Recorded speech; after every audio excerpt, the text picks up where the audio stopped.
Kalau hari ini semua orang sukses dilalui dengan mudah, hari ini tidak ada orang susah, Oh, benar. iya betul, Kalau hari ini orang berusaha itu gampang, hari ini tidak ada orang miskin. Nah, betul. kita diuji di situ. Jadi kita harus punya tetap namanya, suatu mimpi, suatu cita-cita, tapi harus tetap diiringi dengan usaha dan doa. Oke, selamat siang Sobat HRB dan rekan-rekan. Kembali lagi di podcast PT Hutan Rindang Banua, tentunya dengan topik yang super fresh buat hari ini. Yang dimana akan membahas leadership and grit, kepemimpinan dan ketangguhan. Saya Muhammad Ade Nur Fauzan akan membawa rekan-rekan dan Sobat HRB untuk ke inovasi dan insight baru untuk hari ini. Dan tentunya kali ini saya sudah ditemani oleh sosok narasumber yang sangat-sangat spesial di bidangnya bersama Pak Aris Kiswanto selaku Departemen Head Operation HTI. Nah, tentunya selamat siang Pak Aris dan Selamat siang. gimana kabarnya hari ini? Kabarnya, sehat dan luar biasa. Alhamdulillah. Kira-kira sudah makan siang, Pak? Oh, sangat sudah sekali. Makan siangnya banyak apa dikit, Pak, tadi, Pak? Kita sudah mulai mengontrol lah, ya karena udah Oh, supaya nanti kita, kadar gula dan apa-apa yang diperlukan tubuh, seperlunya. biar lifestyle-nya tetap healthy ya, Oke, Pak. ya Betul, betul. Pak. Nah, boleh cerita sedikit nih, Pak. Gimana sih dulu awal mula perjalanan karir sampai akhirnya bisa mendarat di hutan lindung Banua ini, Pak? Dan bisa memimpin operasional HTI, Pak? Oke, terima kasih. Oke, selamat siang, Mas Adek dan sobat HRB Selamat semua siang, ya. Pak. Ya, Tentu tidak asing untuk di rekan-rekan dan sobat di HRB ya. Jadi awal mula saya bisa bergabung di HRB itu di tahun 2016. Jadi di tahun 2016 waktu itu HRB, membuka peluang untuk rekrutmen khusus untuk ada pabrik plywood. ada pabrik plywood, Pak. Jadi ada pabrik plywood itu memang kita basic-nya adalah perusahaan, kehutanan tapi di Mhm. bidang, plywood, Oke, manufaktur. Jadi HRB pada waktu itu membikin pabrik itu, tapi tujuan utamanya adalah untuk, menekan konflik sosial, Hah? karena sifatnya adalah CSR. Karena HRB, secara umum kan terdiri dari 4 set nih, Iya betul, Pak. ya kan. Dari luas 247.000 hektar, ada set namanya set Sebamban, yang di dalamnya selalu berdampingan dengan, perusahaan pertambangan grup kita, namanya Borneo Indobara. Oh, PIB ya, Pak? Iya, jadi pada waktu kita direkrut itu, permasalahan utama adalah di bidang sosial ya, karena ada kesenjangan sosial terutama di hal pendidikan, Mhm. itu tentunya, sangat mengganggu untuk di operasional di kelancaran di pertambangan. Sehingga hadirnya dengan pabrik plywood itu sebagai solusi untuk masyarakat sekitar di ring 1 lokasi tambang dan operasional HRB di Set Sebamban, yang tidak mampu atau tidak bisa masuk ke kerja di tambang, ya kan, itu akhirnya kita rekrut untuk kerja di pabrik plywood. Sehingga dengan adanya kesenjangan dan, batasan-batasan yang harus syarat-syarat yang harus dicukupi supaya bisa masuk tambang, akhirnya dengan adanya pabrik kan ibaratnya notabene untuk pendidikan pun masih bisa kita siasati dan banyak toleransi. Oke, Pak. Sehingga setelah adanya pabrik plywood itu, perlahan-lahan masalah sosial yang biasanya ada demo dan sampai penyetopan Mhm. hauling, yang merupakan tanggung jawab kita juga, akhirnya reda dan sampai hari ini, bisa, aman. Oh, Itu jadi awal mula ceritanya. pelan tapi pasti ya, Pak? Iya. Oke, Pak, siap. Nah, waktu pertama kali mulai bekerja nih, Pak, pernah kepikiran nggak buat Pak Aris nih kalau suatu hari bisa sampai di posisi sekarang? Saya rasa nggak sampai segitu ya, Mas Ade ya. Cuma semua orang punya mimpi ya, punya Oke, iya semangat betul, Pak. ya. Jadi kita saat ini usia saya baru 46, Oh ya, Pak? 46 saya. Jadi saat ini mau 46, jadi, terkait yang ada dulu kita tanggung jawabnya, di operasional pabrik. Iya. Nah, karena berkembang, 2022 kita ditambah area lagi, menambah di operasional HTI 4 set, Oh, mulai set Sebamban, set Kintab, terus ditambah Riam Kiwa dan Teluk Kepayang, itu memang tahun 2022 era-era kita bersama tim, kolaborasi semua tim, sehingga yang awalnya HRB hanya cuma 2 set, iya. bisa menjadi 4 set aktif, di luar yang set pembuka. Nah, gitu awal Oke, ceritanya. keren sekali. Nah, kenapa kita sampai punya mimpi begitu, ya. Jadi kita akan, kerja itu kan, punya basic pertama adalah disiplin, Betul, Pak. ya. Mulai dari yang terkecil, mulai dari sendiri, mulai dari sekarang. Nah, gitu. Dari pola yang kita terapkan adalah semangat untuk bekerja, selalu bisa mengevaluasi, ya kan, bisa mendengar, bisa menerima masukan-masukan. Itu salah satu pemicunya. Sehingga di tahun 2023 ditambah lagi di peternakan, dan di tahun 2025 ini juga ditambah dengan, direvegetasi, untuk reklamasi pasca tambang di Borneo Indo Barat. Alhamdulillah, berarti so far selama beberapa tahun ini selalu ada perkembangan ya, Pak? Pastilah. Iya. Jadi untuk sobat-sobat HRB semua bahwa kunci dari keberhasilan dan sesuatu tuh, hasil ya. Iya. Jadi kita tuh selalu berpikir positif bahwa hari ini kita bekerja dengan penuh tekad, semangat untuk mencapaikan suatu hasil ya. Jadi kita belajar untuk bekerja itu berbasis kinerja, ya, hasil hasil kerja, ya kan. Karena di situ ada standar kuantitatif, angka penilaian di situ, angkanya bisa dilihat. Nah, di situ, kemampuan kita untuk leadership-nya harus dibangun, membangun tim, ya, untuk saling berkolaborasi, untuk sampai mencapaikan satu goal dan tujuan, gitu Mas Ade. Nah, untuk mencapai goal dan tujuan itu Pak Aris, dalam perjalanan itu tahap atau momen apa nih yang menurut Pak Aris paling menentukan sampai bisa berada di titik ini, Pak? Eh, Tidak mudah juga. Jadi dalam suatu proses atau project dan pekerjaan itu tentu pasti ada tingkat kesulitan, Iya. ya pasti. Nah, kita sebagai orang yang, dikaruniai kemampuannya lebih, kita berpikir dong, nah kan gitu. Bro. Nah, kita mampu melihat, ya kan, yang saya tanamkan dalam, bentuk suatu pekerjaan atau progres itu saya terapkan 3A Mas Ade. Satu, accept, Accept. menerima. Oh, accept ya, Oh Pak? iya, accept, Accepting, oke. accept. Menerima, nggak gampang, kita bisa menerima masukan, mau mendengar orang itu susah. Nah, kita hari ini banyak orang pinter, Iya, Pak. tapi kadang belum tentu sukses di akhirnya, ya kan. Banyak orang yang skill mumpuni atau expert di bidang, tapi secara keseluruhan belum tentu seperti yang diharapkan. Nah, kemampuan untuk accept, menerima dalam arti kan menerima suatu masukan, mendengar, hearing. Iya, Pak. Ya ini kan nggak mudah, karena rata-rata kebanyakan orang atau seorang leader merasa kemampuannya lebih, itu menganggap orang lain apalagi di bidang itu, menganggap dia paling expert sehingga masukan-masukan dari orang lain itu, tidak bisa. Padahal kita seperti suatu permainan Iya. bola seperti itu. Seorang Messi, seorang Ronaldo, ya kan. Iya, betul, Pak. Kita harus carikan contoh konkret. Contoh yang real gitu ya, Pak? Kita tahu nilai transfernya tinggi, Iya. bernilai triliunan. Tapi seorang Messi dan Ronaldo tidak akan berfungsi dengan baik Mhm. tanpa kolaborasi dengan tim. Dengan tim. Satu. Dua, seorang Messi dan Ronaldo tidak akan expert dan menjadi bintang Iya, Pak. kalau tidak dituntun oleh seorang mentor. Betul. Nah, sesekali kita dalam suatu permainan juga harus keluar dari permainan supaya tahu.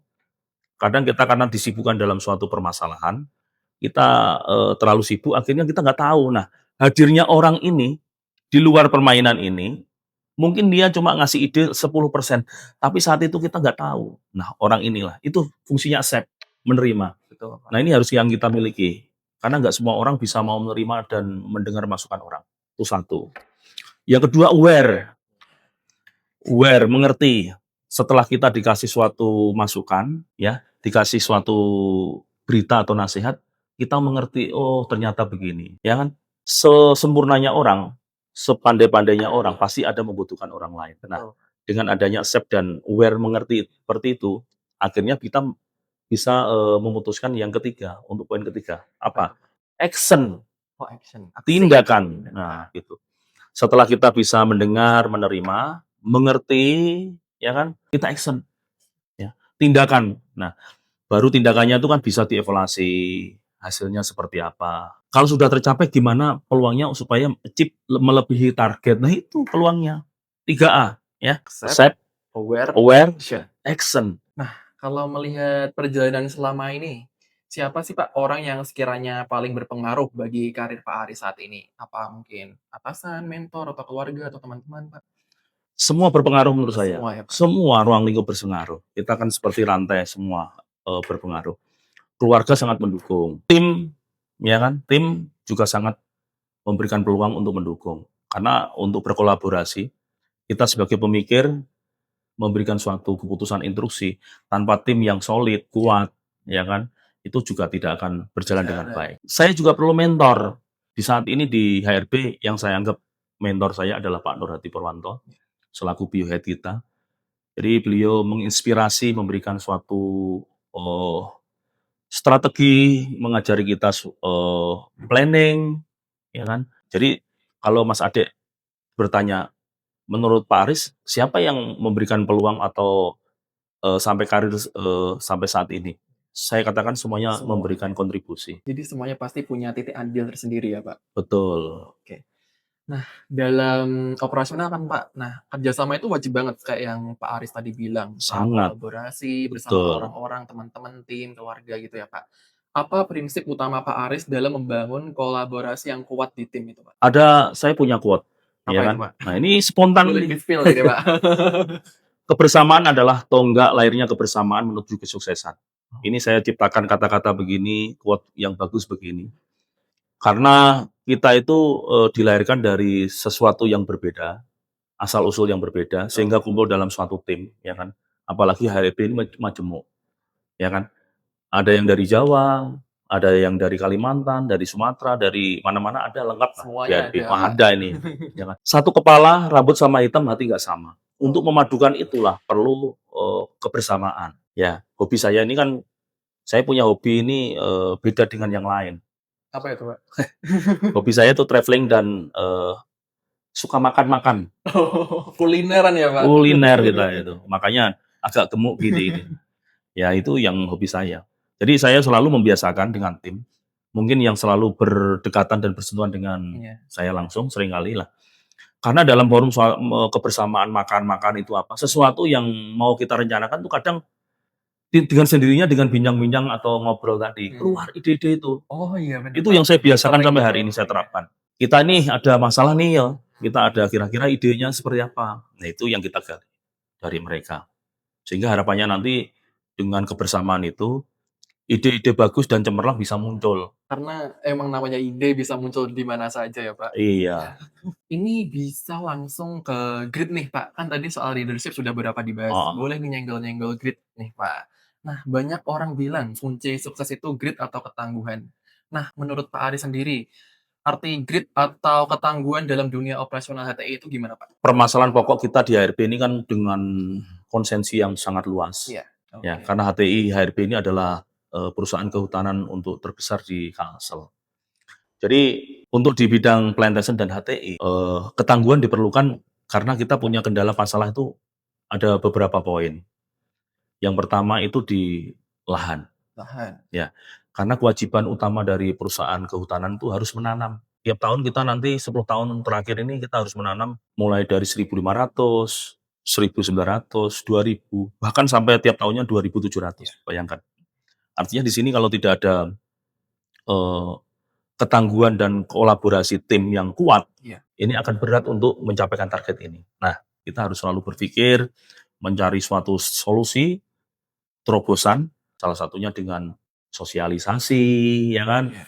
dengan mediasi, ya kan, dengan ajak-ajak acara-acara yang sifatnya kumpul, sehingga masyarakat tersebut bisa tertarik, ya kan, tanpa rasa ada unsur paksaan, ya. Kita membikin begitu. Oh, Dengan sendirinya sadar bahwa, pola yang dijalankan oleh HRB ini benar. oke. Berarti dengan bonding juga ya, Pak? Ya, Oke, oke, oke.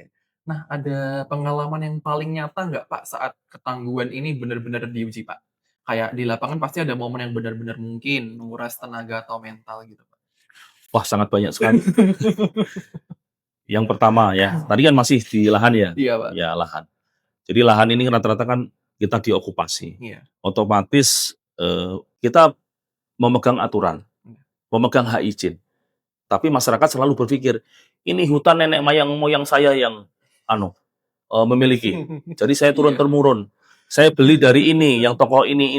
Itu yang terjadi. Nah, dalam penyelesaian biasa nanti, Iya. ya kan, walaupun kita memang perlu pendampingan dari tim security, Iya. Polhut, eksternal macam-macam. Ya berhadapan langsung dengan membawa parang, Mmm, mengancam, hal-hal yang begitu yang memang dihadapi.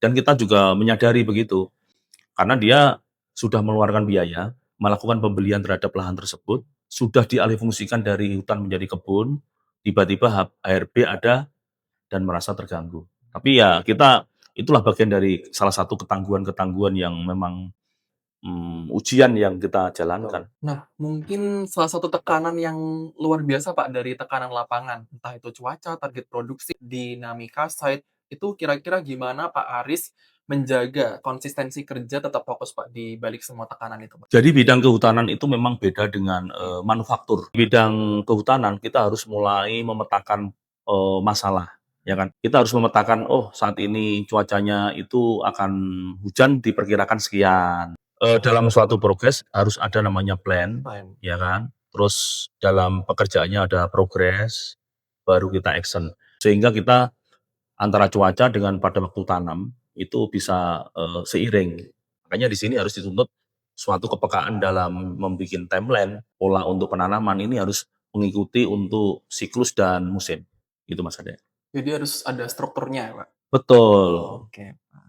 Kembali lagi ke perjalanan karir nih, Pak. Wah, iya. Dari semua perjalanan karir Pak Aris, pengalaman apa nih yang sekiranya paling mengubah pandangan hidup atau cara pandang Pak Aris terhadap suatu hal gitu, Pak? Kalau menurut saya orang rata-rata punya perjalanan masing-masing Mas Ade, Iya, Pak, betul. ya kan?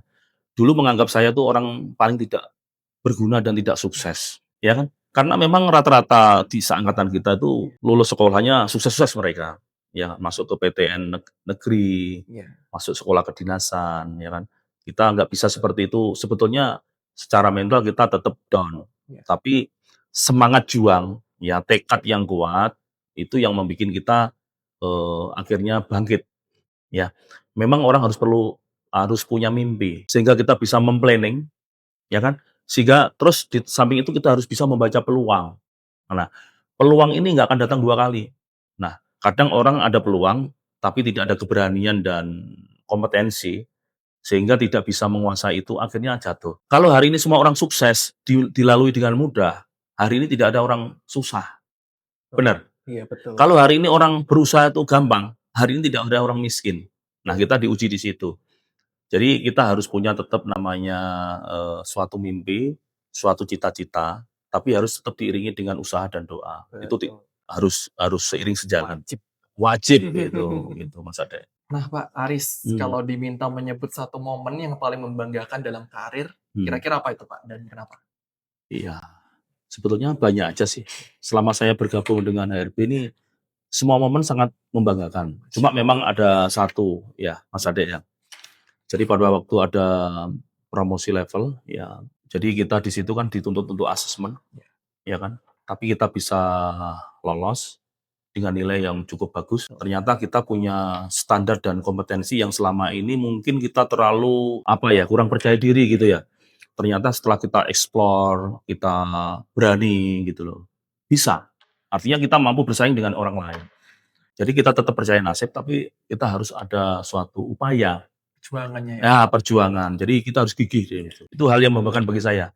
Jadi menjadi bagian dari Sinarmas, luar biasa bagi saya. Itu tadi yang poin satu Pak Mas Ade. Ada 2, ya kan. Dulu saya dipercaya kasih mandat di HTI ini kan pertama yang aktif 2 set, Iya. yaitu set Sebaban, set Kintab. Dengan adanya kita masuk ke sana, akhirnya bisa mapping permasalahan bersama tim, ya kan. Saya selalu membanggakan tim, karena kita kerjanya adalah tim, teamwork. Betul. Akhirnya ada sekarang sudah bisa 4 site, ya kan. Tambah lagi namanya set Priam Kiwa yang di Kabupaten Banjar, ditambah set Teluk Kepayang yang ada di Kabupaten Tanah. Jadi sekarang sudah klop dengan target penanaman yang tiap tahun naik, syukur kita selalu achieve, gitu Mas Ade. Tambah lagi Mas Ade, yang Apa ketiga. itu, Pak? Jadi di peternakan sana itu kan termasuk kita memangku untuk leader-nya adalah yang generasi ketiga. Oke. Ya, saya membagikan begini untuk rekan-rekan semua, baik HRB dan yang lain itu, bahwa kita jangan merasa minder atau merasa takut bahwa orang yang kadang expert dan skill di bidang itu, tapi kalau kerjanya tidak ditekuni, PDCA-nya nggak jalan, itu pun juga tidak berhasil. Jadi dalam perjalanannya peternakan sapi sana itu kan beberapa kali bergonta-ganti kepemimpinan. Saya selalu berbicara tim kan. Jadi polanya yang kita baiki pertama adalah sumber daya manusia. SRM-nya, Human Resource Management-nya kita baiki, kita tata. Karena semuanya itu hubungannya pertama dari si people. Nah, people manusianya dulu kita baiki, kita tata, bagi tugas, ya kan? Sehingga sampai hari ini syukurlah, ya kan? Selama 2 tahun terakhir, peternakan HRB sustainable, Alhamdulillah. terus angka kelahirannya tinggi, angka kepatiannya bisa ditekan, ya kan? Terus untuk pakan hijauan melimpah. Keren sekali nih Sobat HRB buat achievement-nya Pak Aris dan HRB selama ini. Nah, kira-kira nih Pak, pelajaran kepemimpinan paling besar apa yang sekiranya Pak Aris pernah dapatkan dari lapangan? Kepemimpinan transformasional saya kira sangat cocok sekali karena bisa menjembatani, ya kan, bisa mengarahkan, mengatur, ya kan, menjadi sosok atau contoh, Iya. ya kan. Di depan menjadi contoh, di tengah bisa berkolaborasi dengan tim, di belakang mampu mendorong timnya untuk maju, Oke. Jadi tidak hanya berada di depan saja ya Pak? tidak bisa. Jadi di depan kita menjadi contoh, di tengah bisa mampu berkolaborasi, di belakang mampu mendorong. Mendorong. Nah, ditambah satu Mas Ade, Apa itu Pak? pentingnya seorang leadership yang transformasional diimbangi dengan budaya inovasi. Seiring dengan berjalannya waktu, perubahan-perubahan dan kemajuan teknologi dituntut kita untuk mindset-nya dirubah. Dari yang begitu-begitu saja Iya. menjadi carbon trading. Nah, gitu. Oke Pak, ini mungkin ada sedikit kalimat-kalimat baru dari Pak Aris yang saya agak sabar buat denger ini Pak. Kalau perjalanan karir Pak Aris dirangkum dalam 3 kata, kira-kira apa tuh Pak yang paling pas? Satu, raih yang terbaik. Oke. Raih yang terbaik, sesuatu mimpi. Yang kedua itu sekali kita melangkah, Ya. pantang menyerah. Sekali tampil harus berhasil. Maksudnya apa itu? Artinya kita sekali mendapat tanggung jawab, kita harus pure kerja di sana, totalitas. Oke. Jangan cukup senang dengan pencapaian yang achieve. Kalau bisa melampaui, apa salahnya? Nah, itu yang harus. Ketiga, karena kita adalah seorang head, ya, kita harus berani mengambil keputusan. Nah, ini yang rata-rata yang banyak seorang leader tidak berani mengambil keputusan. Di saat terjadi ada problem solving atau permasalahan di departemen atau seksinya. Nah, gitu. Jadi emang harus dicoba gitu ya. Iya, ada keberanian di situ. Itu maksudnya. Oke. Nah, nggak terasa nih Pak Aris sudah berada di ujung program podcast. Nah, untuk yang terakhir, kira-kira apa sih harapan Pak Aris untuk operasional HTI ke depan? Baik, masih, Mas Ade. Jadi harapan kita, hope, ya, kita harus punya suatu harapan dengan adanya transformasi bisnis HRB menjadi carbon trading nantinya akan menjadi penyemangat baru, ya. Karena ujung tombak dari carbon trading adalah orang-orang plantation, tim kita sekarang harus mulai berimprovisasi, berimprovement ya, untuk hal-hal yang lebih baik yaitu hal kualitas tanaman. Terus harapan berikutnya adalah HRB ke depan menjadi suatu contoh benchmark untuk perusahaan kehutanan di Kalsel dan di Indonesia tentunya sebagai pertama kali bisa untuk bisnis carbon trading. Terus bidang-bidang HTI, perusahaan HTI yang lain yang ternyata masih bisa. Tapi dengan HRB, dengan semangat, dengan kolaborasi tim yang baik, Iya, dari beberapa ujian yang dan ketangguhan yang didapat, tentunya tidak menutup kemungkinan kita tetap semangat untuk HRB ke depannya lebih baik dan lebih maju. Itu Mas Ade. Oke, terima kasih ya Pak untuk segala jawaban yang inspiratif dan insight-nya yang super daging banget tadi Pak. Alhamdulillah. Nah, Sobat HRB, pastinya juga Sobat HRB tentu bisa mendapatkan banyak pelajaran untuk leadership and grit sebagai konsep podcast hari ini. Dan juga terima kasih banyak kepada Pak Aris Kiswanto yang sudah menyempatkan waktunya untuk bisa berbincang-bincang, ngobrol-ngobrol santai untuk hari ini Pak. Alhamdulillah. Dan tentunya untuk Sobat HRB dan rekan-rekan, boleh banget buat support podcast kita dengan cara follow sosmed kita dan tentunya like and share. Terima kasih, semoga podcast hari ini selalu bermanfaat untuk hari ini, seterusnya, dan di mana saja. See you on the next episode.